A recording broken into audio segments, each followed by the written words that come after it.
Morning once again and welcome. This time the segment is our Weekend Warrior segment. We're celebrating Alma Asinobi, redefining the Nigerian passport's global image in a world where mobility is often dedicated or dictated by the strength of a passport. One young woman, Alma Asinobi, is setting out to challenge perceptions and rewrite the narrative. Now, Alma Asinobi has embarked on a daring mission to travel across all 7 continents in just 60 hours. Aiming to set a Guinness World Record. But this is more than just a journey, actually. It's a statement. It's a very bold statement, declaration that the Nigerian passport is not a limitation, but a symbol of resilience, ambition, and global potential. Her journey began in Lagos, Nigeria, and has already taken her through Johannesburg, Dubai, Sydney, and Buenos Aires, with planned stops in Antarctica, Los Angeles, and also London before returning to her starting point. Each leg of this journey comes with its own unique hurdle: flight delays, immigration restrictions, unpredictable weather, and the sheer physical exhaustion of near continuous travel. If you've ever been in a plane that long, you'll understand. But if there's one thing we've learned from her determination, it's that no challenge is insurmountable. And traveling on a Nigerian passport comes with its own set of difficulties. With one of the lowest global mobility rankings, Nigerian travelers often face extensive visa requirements. Additionally, security checks as well, and also bureaucratic red tape that can delay even the most well-planned itineraries. For Alma Oshinobi, this challenge is magnified tenfold. She must navigate these obstacles in real time, ensuring that every checkpoint, transit, and flight connection is perfectly executed. A single delay could derail the entire attempt, making every moment a test of precision and perseverance. And beyond the logistics, there's also the physical and the mental toll of this journey, which is staggering. In just under 3 days, she will experience multiple time zones, extreme temperature shifts, and long-haul flights with minimal sleep. There is no room for extended rest, no margin for error, just an unyielding race against time and a relentless pursuit of history. And yet, despite the risks, despite the odds stacked against her, she continues to push forward. She's carrying more than just a backpack and a boarding pass. She's carrying her hopes, the hopes of an entire nation as well, us Nigerians. With every immigration stamp, she challenges stereotypes. With every successful transit, she proves that Nigerians can and do rise to global prominence. Whether you like it or put us anywhere, even Antarctica, we will rise. It's always women, isn't it? Indeed. Her journey is a beacon of inspiration, providing, or rather proving that limitations exist only for those people who accept them. She's showing the world that a Nigerian passport holder can dream beyond borders. And I like that, to dream beyond borders, defy expectations, and also achieve the impossible. And so, for her courage, her vision, and her unstoppable spirit, we celebrate you, Alma Asinobi, as our Weekend Warrior of the Week. Yes, keep indeed. soaring, keep inspiring, and may the world open its doors to your determination. And be rest assured that Nigeria is behind you. Absolutely, we are. And especially that she's beginning on the day after Women's Day. It's a double whammy celebration for women of Nigeria. Congratulations to her. Listen, we always make you proud, Nigerian man. That's why you love us. You know you do. Thank you. Yeah. If we start to argue now, it will be that we're not supporting women, so let's just leave it so. In any case, to discuss this further and the challenges that she might face as she takes on this very audacious task of proving that the Nigerian passport does not limit you like we are meant to understand, is joining us travel enthusiast, also MD CEO of Travel Radio, Mr. Temi Tokwe, in the studio here with us. You are welcome. Good to have you here with us. Thank you very much for having me. This is Thank so you last for minute being but here. so apt. Sorry, say it again. It's so last minute but so apt that you're here as she's launching her endeavor. I said 60 hours, but you corrected me. Yeah, I did. So she's setting out to break this in 70 hours, 70. right? But she put out a tweet, and I saw she was so sweet. She said she had gone. She found out that somebody had broken the record prior to the hours. So I think she said it for 75 or 74, and someone had gone in to break it. So now she has to go and not only break that record, but set a new record, right? So now I don't know if it's 60 or 70, but I think it falls within that time, that duration. What are the challenges that she faced? You've been around. He's been around the world, and here he is. Stop. Thank you. You're being modest. You've been around the world and you have experienced firsthand what the challenges are carrying. Well, I don't know which passports you use. I use a Nigerian passport Great. for starters. Oh, Hello. There we go. Very thick one. I can see it. It's really thick. Where's the spine? This It's is my broken. 4th or 5th passport, actually. Nice. But not to say I've been around the world like that, but I have been around the world because I've worked with numerous people from different parts of the world. Okay. That also have made me very curious. I remember living and working in Johannesburg. I mean, you would meet a lot of people. It's a rainbow nation, and you meet so many people. I can imagine then that. again, talking about challenges Yes.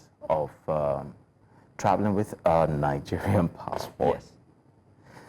I've seen a lot of people tear this on their videos in a protest against the country, in a protest against government and whatnot. Number one, we travel shame ourselves. That's starting from there. Number two, people have given us bad names, just maybe 1%, that's made the passport look very bad. But there are also factors to why our passport is limited. It's not just about the people, it's solely about some of our policies. Challenges usually would definitely be about carrying a green passport. It is not green because we are green or our land is green. It's green because we are very much in sync with Islamic nations or Islamic communities. And any country that's got Islamic, that's part of the Islamic Council is green, usually. That's number one. And so talking about... Nigeria is predominantly Islam. Yeah. So, I mean... By the books. Yeah, exactly. So I'm wondering whether you're about to talk about point of entries and how this actually affects the fluidity of movement or mobility generally. All right. So let me also add by saying that as much as I know, I always say this, that don't tell me, I want to see it for myself, and I think that's what Alma is trying to do. She wants to see it for herself. I'm a first-hand experience of traveling and being, oh my God, and being put down, relegated because of my green passport. And it's an interesting story talking about Cairo, but then not that. So basically, reading this story, I just found out that the only two limitations she will have, in my honest opinion, is going to be weather and Nigerian passport. And talking about the Nigerian passport is just the bad press. Basically that. Just bad press? I'd say it's the bad press. Really? Yes. But that, Judith, you've heard stories of... Yeah, look, you said weather and bad press. Sorry, and the passport, which is bad press. We could dwell on the passport, but you talked about weather, right? And now it's spring, or I think it's spring. We're going into spring, right? And she's traveling against time as well, because if you're traveling to zones that are like we're 5 hours behind or 5 hours ahead of us, and it's 60 hours, I'm thinking of the logistics of it. Can she take it? Jet lag and all. Jet lag and all, traveling against time. Long haul hours. Is she chasing the sun or the moon at this point? I don't know. That's what I'm saying. Where she's She'll be chasing the sun. She'll be chasing a lot of things. Because to be honest, like currently it's going to spring in England and generally in Europe, and some part of Africa where it's closer to that, like Morocco, would definitely have a bit of the cold, for instance. Now, if you go down South Africa, it's experiencing maybe the kind of heat wave or summer. which is relatively the same with Australia.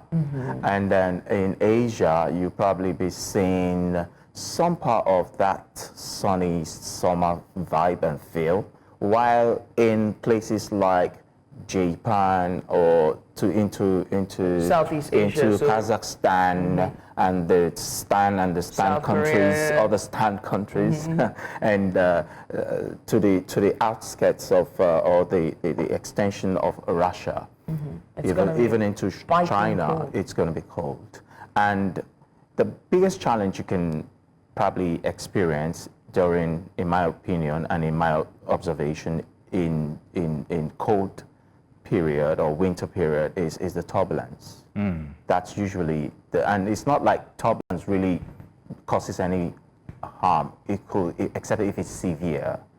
So the only reason why weather will become a challenge is when the flight says, or the pilot or the authority says, oh no, we can't fly. Okay. That's only when So, yeah. weather becomes a And she did problem. note that that might be a thing, but she's still going to go ahead with it. There is also the issue of, and I'm sure you've experienced this, where you present the passport at points of entries and you're delayed. Yeah. What causes that delay? What checks are being made? Most Nigerian, especially young men, I remember one time I was actually asked to, the questions were very, I'm like, dude, I'm Nigerian press, I'm here on assignment. But why are we seen as perhaps maybe suspicious? You know. So I've experienced this, and it was last 2 years, 2023. Was it? No, 2024, last year, yeah. Exactly a time like this, you know. And my wife and I were traveling from Lagos to sleep over in Cairo and back to London. And we got there and they stopped Egypt Air. We thought, okay, let's just take Egypt Air.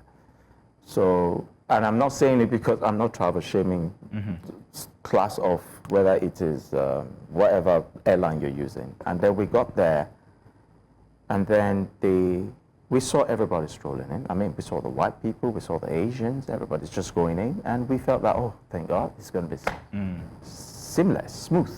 And then we got to this lady, and then she started speaking stuff. And started saying, I need to check. And I'm like, check what? My wife was like, wait, check what? Check what? She took her British passport, started scanning through, because she saw that she had a Nigerian passport, she had a British passport. And then she was scanning through, she needs to confirm what? So what kinds of confirmation? Are they reaching out to Nigeria to find out if these people exited So, legally? Or? I found out that a lot of time, this thing is either just political or very much hatred, bitterness. All right. I think Nigerian challenges the status quo of anything. Where you think Nigerians can make it, they make it. Yeah.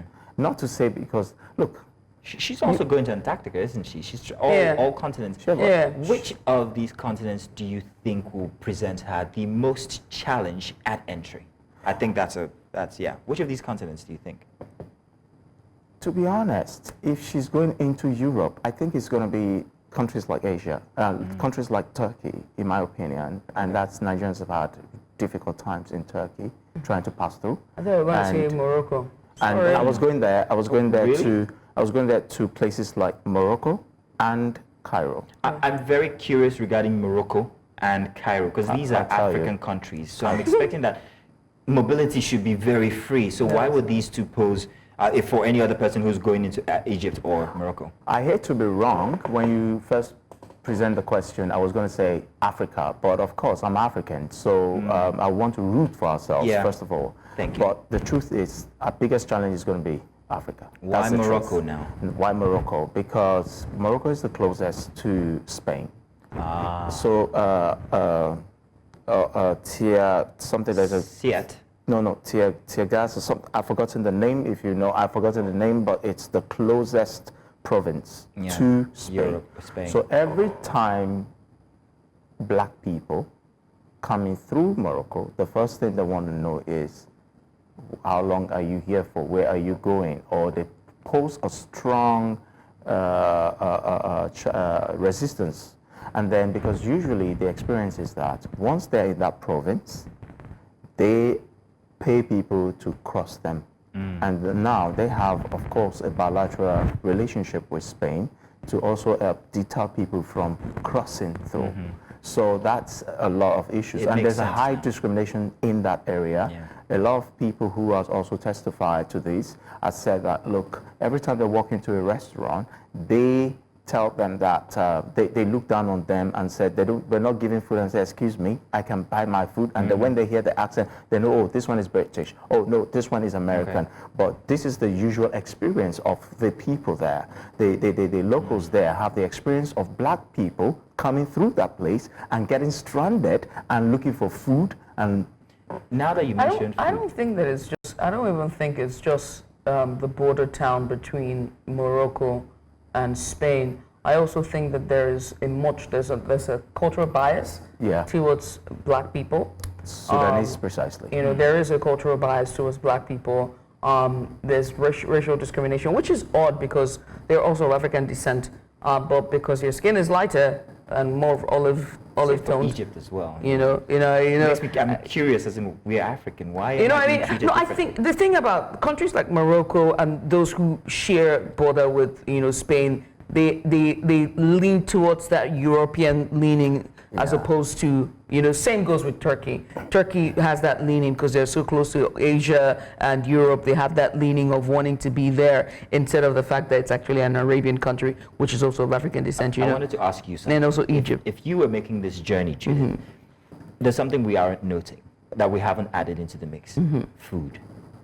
Different continents, different tastes, different foods, different ways gonna I'm eating burger now. But we find burger I like everywhere. that. We find burger Yeah. everywhere. But how would you manage it? Okay, so you'd go burger all the Burger way and chips now. for 60 hours. Yes, now. Well, to be How would food play here? Well, to be honest, I'm lucky to be that kind of person that eats almost wanna anything. try, yeah. I You're just explore. like me. Our stomachs are back with So I'm not bothered. As long as it's not a poison, I'm going to have it. Look, fast food, you're good. Or Number better one. yet, breakfast. Number English one. breakfast, don't go. Oh, You can't yeah. go wrong with English breakfast Yeah. or your toast. You know what I mean? And also in the Arabian or the small towns, try the shawarma, the street food. You're good. You know what I mean? Like baked goods. So do you think this wouldn't pose a challenge? Because I was wondering if she'd need to change her diet to maybe more vegetarian or more carnivore, just so she protects her, insides. So I think we're missing something about Alma. She's well-traveled.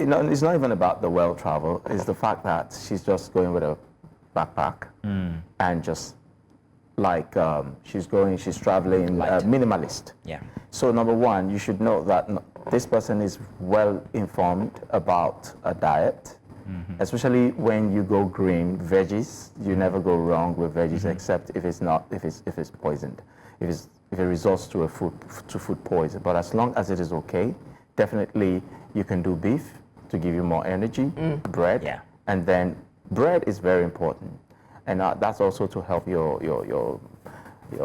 gut lining. your guts, and then of course the green is just also to keep you healthy, basically that. And in terms of food, this person might also likely just eat what she sees because she's a minimalist anyway. So I don't think food is really going to be a problem for someone like that. Food is only going to be a problem for her if she is very, very traditional about her meals. That, it has to be pounded yam, it has to be a goosey, it has to be ogbono. Then she's going to have a problem with that aspect. But otherwise, she's going to be fine. I wonder, just for anyone who's watching, right, just sitting down and seeing this journey and very inspiring, and they're like, oh, how do you even get a job of being a travel blogger or getting to travel all these countries to now so emboldened by your journey that it has fueled your passion to go as far as to want to break a record. How does one start? All right, so I'll use me for instance, and I'm not selling myself, please, I promise. I started from a place of curiosity. It always starts from there. And I remember when I started traveling in 2011, which that was the thing for me. The first thing I wanted to know was, where can my passport take me? Number one. So I've been on Nigerian passport mobility for as long as that time. And when I checked, I was fascinated. It gave me joy. Like, wow, I could go to this much countries. And at the time, I was just starting out to venture into traveling. And I noticed something, that the countries that were there are countries that a lot of us would say, a lot of us travel shame. We would say, like, stupid countries, these countries, that countries. But you see, what it was about for me was about, imagine I'm selling peanuts, granules, vegetable oil, or palm oil. I can go through these borders. Imagine I'm selling to 1,000, 50,000, and I'm supplying just 10 countries. Business. I made. I got one more thing to say. As a kid, I used to have this fascination for balloons. Not because of what they look like, but because I had read so much about it in this one epic story. Round the World in 80 Days. It was fantastic. The adventures and everything. I don't know if you remember that book. But then, she's doing it in what, 70 hours? Is round the world, and this might be my final question, is round the world in 70 hours possible? I don't want to say, give us whether she's going to fail or not, but how possible do you think it is? It is really tricky, to be honest. When I I wonder saw how it, she's going to route her that. I like that you just came up very honestly and to say. When I first saw it, I said, is that possible? It can only be possible if you're flying your own private jet. That's what I thought. But I'm not an expert in route, how to go navigate. I'm not an expert, I'll be very honest. But people have been able to figure out the best routes to different destinations. And in most cases, I think what she's going to be leveraging on is the fact that she can abandon some tickets. She's going to abandon some tickets. That's the only way it's going to work. She's going to have to buy fresh new tickets. Otherwise, if you want to use the same tickets, so you see that even a direct flight, even if it's a direct flight, you're probably not going to get you're not going to get direct flight to a lot of places. And that's why she's also going to need transit visas for most of her journey. So it's a tricky one, but she's embarking on that. She's turned it to a business. At the same time, she's an enthusiast, and it's now a reality. The beautiful part of it is that joining as a traveler or someone who is into it, into taking travel as a lifetime career, it's something you pick up from a place of curiosity. And I'd say that, let me just add this, that nobody will tell our stories better than someone like that. Now, the best thing all of us can do is to stop using this as an ID card to travel. We have one of about 6 or 8 weakest passports in Africa alone, not to not mention globally. The word. So this thing is limited. Somebody interviewed one Moroccan, and it's called his passport chocolate box. You know, that's what he calls his own passport. And they even travel more than us, you see. Now, the limitation is based on some of the events in our own country, let's be honest.